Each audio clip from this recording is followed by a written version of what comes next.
From Hollywood, it's time now for... Johnny Dollar. This is Peter Hardy at Tri-Western Property and Casualty Insurance. Hi, how are things at the Golden West? You still in Reno? Sure am. Good boy. What goes, Pete? A little trouble with a big dairy farm out here, Johnny. Armenian Dairies. Okay, Pete, tell me all. A year and a half ago in a fire, Armenian lost one of his silos. You know, one of those big towers where they store and cure a lot of chopped up corn and stuff. Yeah, I know. Cost us $21,000. $21,000 for a silo? This time it's a compound silo, and the claim is for $56,000. Oh. But I don't want to pay it. I don't blame you. Sure, because, Johnny, I think it was arson.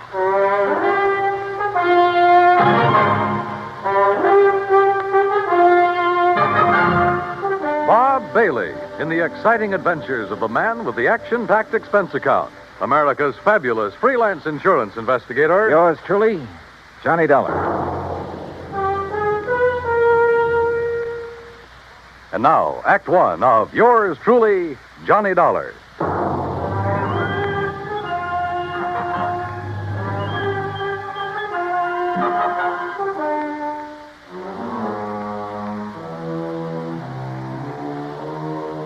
Expense account submitted by Special Investigator Johnny Dollar to the Tri-Western Property and Casualty Insurance Company, Reno, Nevada office.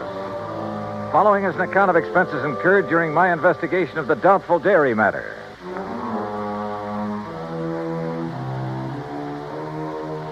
Expense account item 1, $141.20. Transportation and incidentals, Hartford to Reno, Nevada. It was about 9 a.m. when I arrived, so I checked into the Mapes Hotel, then walked over to Pete Hardy's office. Armenian Dairies is just north of here, Johnny, in Warm Springs Valley off Route 33. Well, then I'd better rent me a car. Or you can use mine. Now, Pete. How can I run up my expense account unless I have something to run it up with? Johnny, for once... Uh-uh. Anyhow, the reason why these silos Armenian has are so expensive... Is that the owner's name, by the way? Yes, Aram Armenian. And I take it he's Armenian? Strangely enough, no. Now, he's had all his silos very specially built. Oh, how specially can you build a silo? Just a concrete base, a lot of long wooden staves to get the circular shape, and a good roof on top. Well, he has some trick with them inside. Like what? That's his deep, dark secret. But he claims it makes better silage for his cattle than is possible anywhere else in the world. And one of these things burned up a year and a half ago. The word exploded best describes it. Yeah. And as I said, cost us $21,000. And now the replacement has gone up in flames. Yes, day before yesterday. He filed the claim the same day. Well, why do you suspect arson? Did the local authorities find anything suspicious? No, but you go out and talk with Armenian, Johnny. And if you don't end up with the same kind of feeling I have, well, I'll leave my shirt. Expense account item 2, $50, deposit on a drive-your-own car. Finding the Armenian Dairy and Ranch some 20 miles north of the city was easy. It was spread out all over the countryside. Hundreds of acres of well-irrigated, lush green pastures. Square in the middle of the ranch sat one of the cleanest, most modern dairies I ever saw. Aram Armenian gave me the grand tour, and I must say I was impressed. There was close to 200 well-kept Guernseys in the main barn, which was clean as a whistle. The milking machines, coolers, separators, clarifiers, and so on were the same. Yep, a prosperous-looking setup. Finally, Mr. Armenian took me out to where a small group of workmen were cleaning up what was left of his compound silo. As you can see, Mr. Dollar, only the concrete base is left.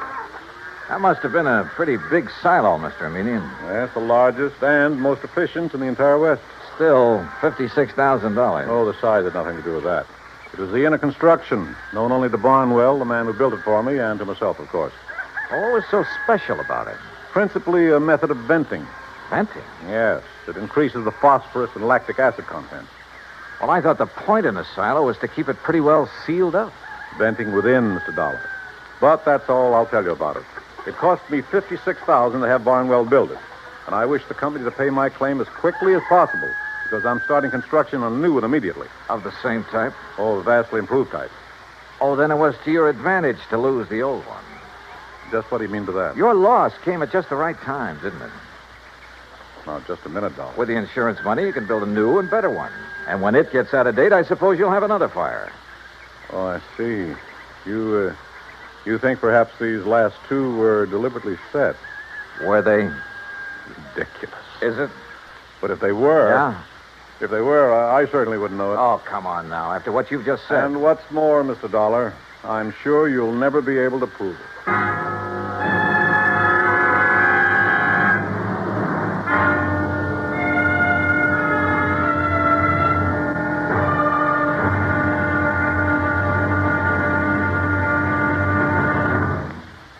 Act two of yours truly, Johnny Dollar, in a moment. And now, Act two of yours truly, Johnny Dollar, and the Doubtful Dairy Matter. Why, what he said and the way he said it.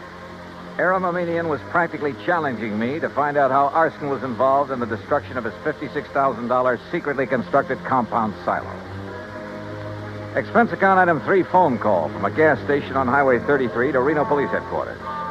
But Lieutenant Brady of the arson squad assured me he'd failed to find anything indicating the fire was set. So dead end. Until I remembered a little trick that had worked for me before and might work again. Item 4, 27 cents for a loaf of white bread at a grocery store along the highway.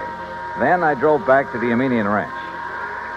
If I'd known you were hungry, Mr. Dollar, I should have had something provided for you at the ranch house, in spite of your rather nasty attitude about this loss of mine. Food is the last thing I'm thinking of, Mr. Aminian. Well, then why this loaf of bread, if you're not... Whoop! Now, let's see. Oh, now, surely you're not going to eat the piece that dropped in the ashes. No. No. Well, then get it out of your mouth, man.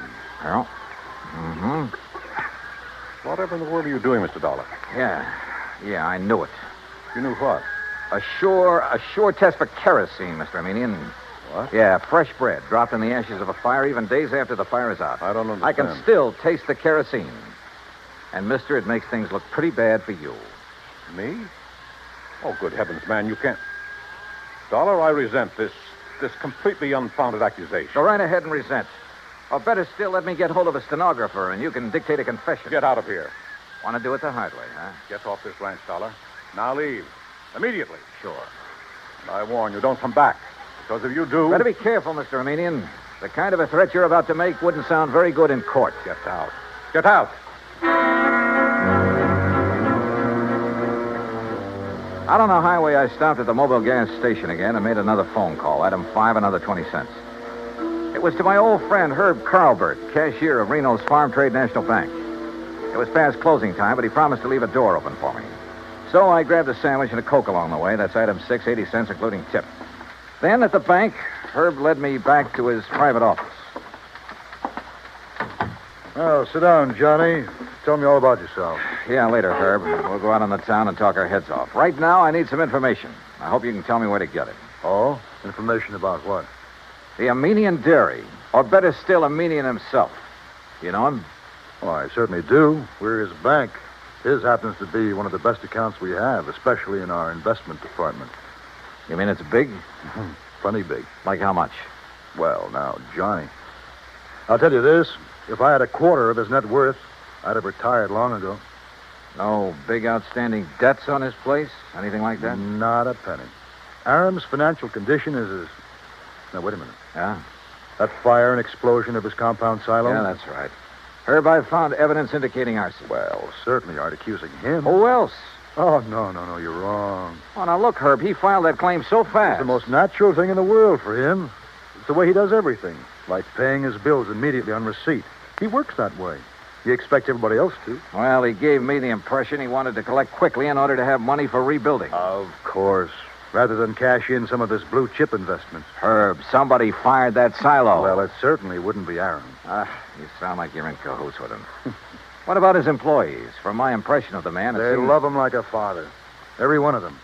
And if every employer was as generous as he is, there wouldn't be any labor troubles in this country. Well, the fact remains that somebody somehow stood to profit by destroying that silo, and the one before it. Well, I can't imagine who. Even his competitors like and respect the man. Or so they say. No, they do. He's helped them stay on their feet during hard times, developed new ideas and methods, then passed them on to them. Oh, the fact remains... But, Johnny, I've had a rough day. How about a nice, cool, casual drink? Then we'll have dinner and take in the town. Item 7, 2130, for drinks and a good dinner back at the Mapes. But I didn't enjoy either. Because Herb in his defense of Aminian was no help at all.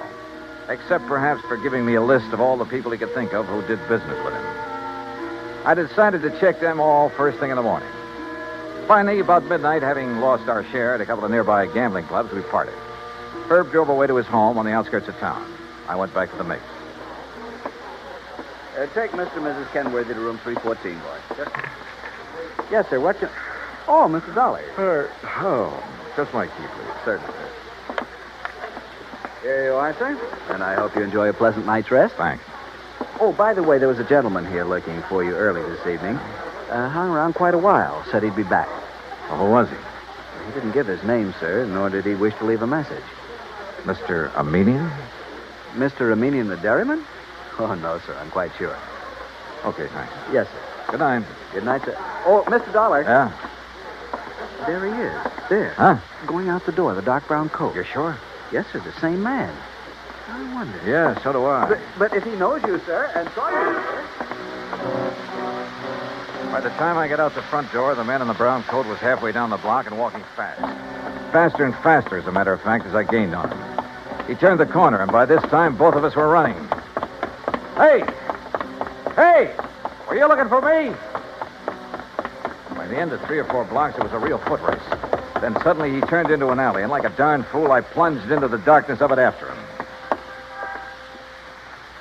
Hey! Hey! Right here. Oh, no, you...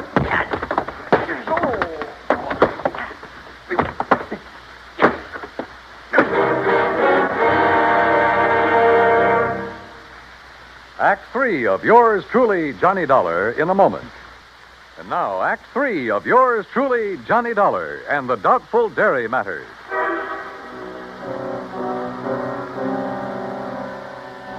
If it hadn't been for a big interstate moving van that drove into the alley where I'd been waylaid, well, I have a strong hunch I wasn't supposed to have lived through that beating. The truck driver, who absolutely refused a tip, incidentally, half walked, half carried me back to the Mapes. And the desk clerk had a doctor in my room within a few minutes. Terrible thing, Mr. Dollar. You're being attacked like this. And, of course, I'll have to make a report of it to the police. Oh, do anything you like, Doctor. Just get me patched up, will you? And you easy now. You have no idea who could have done this to you. Believe me, I intend to find out. Judging by this swollen hand of yours, you got in some good licks, though, and whoever... What's the matter? Well, this is a very unusual ring you're wearing. Oh, some kids in the YMCA gave it to me a couple of years ago. I helped them with the softball team. Oh, yes, of course. That's the Y insignia. Yeah, one of them made it. And the 3 raised points stand for spirit, body, and mind. Yeah, that's right. Well, now, if you just... Oh, wait, what's that for? Make sure you get plenty of rest. Oh, no, Now, wait, Doc. I'm the doctor. Roll up your sleeve, please. Here, I'll do it. Look, if this shot leaves me groggy in the morning... You'll wake up feeling fine. There you are. Incidentally, that ring... Listen, before you notify the police... Ooh, hey, this shot works pretty fast. Yep. As I started to say, Doc, if that ring of yours didn't leave a mark on whomever you defended yourself against out there in the alley, I'll be very much surprised. in a few seconds, I was out like a light. But then a whole set of weird dreams began to plague my somewhat battered mind. And questions about who had attacked me and why. Only the why was only too obvious to keep me from finding an arsonist who,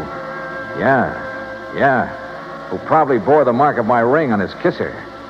I thought of the names Herb had given me and his insistence that none of them could be guilty. Wait a minute. There was one name he hadn't mentioned, but Armenian had. Of one man who stood to gain a lot by the destruction of the silos. Or maybe it was just a crazy hunch, part of the wild dreams that came from the beating I'd taken. In any event, in the morning, as soon as the bank was open, I was in Herb Carlbert's office again. Well, yes, he has an account here, too, Johnny. At least he did before. How about loans? Has this man we're talking about taken out any loans? Well, yes, but, Johnny, you know I can't... Yeah, I know. The fact remains he's pretty hard up for dough, isn't he? Well, I didn't say that. Although, of course, if that's the conclusion you choose to draw... Tell me this. He owes the bank money now, doesn't he? Yes. All right. Did he also owe the bank a lot of money about a year and a half ago? Johnny. Yeah. Well? Johnny, you're right. But Who would have suspected? And when you consider that Aram Aminian is the one man who has given him money for all the work he's... I can't believe it. Herb, it started out as a pure hunch, but right now I'd bet my... Where can I find him? Well, if Aram plans to go ahead with new construction, he's probably over... Sure, out there at the dairy. You want to come along? Well, maybe I'd better after the way Aram threatened you. I guess I owe him an apology for the way I tore into him. Let's go. Johnny. Yeah? What if we're wrong? What if this man we think is the arsonist... Will you agree that the firebug is the same man who attacked me in the alley? I suppose so. Then we'll soon know. Because believe me, he's a marked man.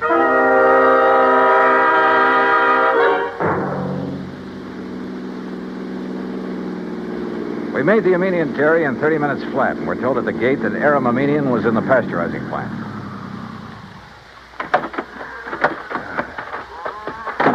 Maybe you better let me talk to Aram first, Johnny. It's not Aram that I'm interested in, Herb, and you know it. Hold just a minute. Huh? What's the matter? Hold it a second, will you, while I tie my shoelace? Yeah, sure. I've been thinking, Johnny, on the way out, you know, we could really be terribly, terribly wrong. Herbert, old man. Aram, we're just looking for you. Well, when I heard the car pull up, I thought it was Joe Barnwell. He's due here to show me final plans for the new silo he's going to... Well, Mr. Dollar. Yeah, that's right, Mr. Aminian. I want to apologize for Well, what's the matter?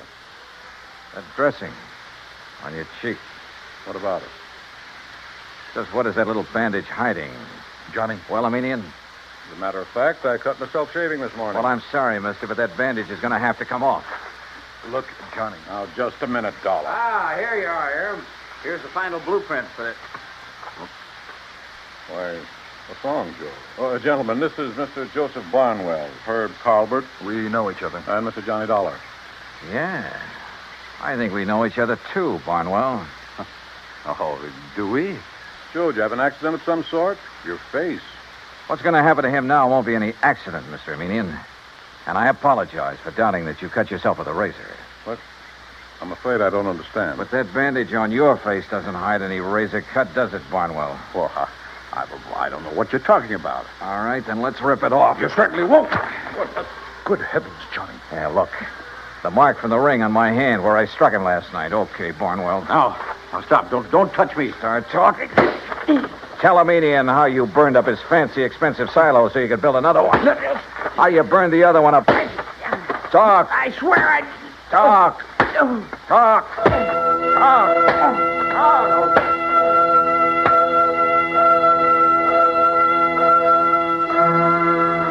Yeah, he talked all right, plenty. About a racket so old I hadn't heard of it in years. The crooked builder who burned out his own clients to get himself more work. And in this case, a natural, because he was the only one who shared Aram's secret construction plan. And by the time I was through with him, he blabbed about some of the other clients he'd taken the same way. Expense account total, including incidentals and the trip back to Hartford, $418 even. Yours truly, Johnny Dollar.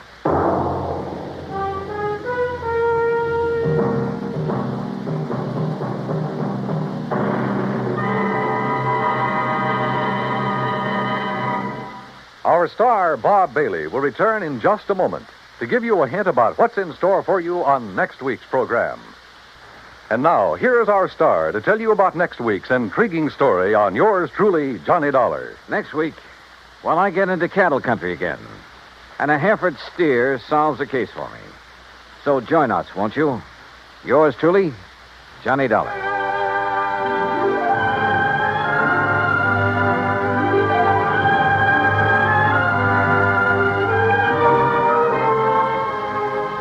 Yours truly, Johnny Dollar, starring Bob Bailey, originates in Hollywood. It is produced and directed by Jack Johnstone, who also wrote tonight's story. Heard in our cast were Paul Duboff, Will Wright, John Daner, Harry Bartell, Parley Bear, and Forrest Lewis.